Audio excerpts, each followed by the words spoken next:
আজ 2 বন্ধু চলে গিয়েছিলাম পাশের গ্রাম ঝালুয়াবেড়ে। সোশ্যাল মিডিয়ার মাধ্যমে ঝালুয়াবেড়েকে এখন প্রায় ছোট বড় সকলেই চেনে।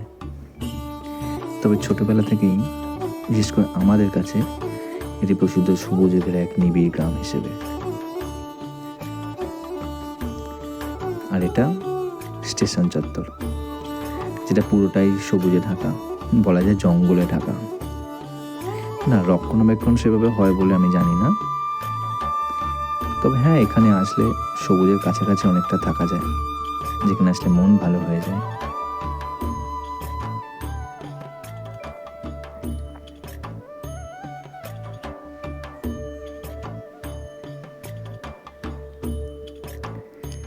স্টেশন থেকে নেমে ডান দিকে যে রাস্তাটা রাঘবপুরের দিকে গেছে, সেখানেই অবস্থিত এই ছোট্ট গাছের এই সুন্দর পরিবেশময়। এই গাছের নিচেই আছে বিশালক্ষী দেবীর মন্দির। এই যে মন্দিরের সাথে পাশেই আছে স্বয়ং দেবাদিদেব মহাদেব।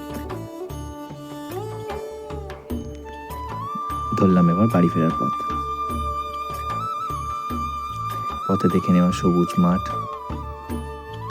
আর শেষে একটু চা খেয়ে নেওয়া।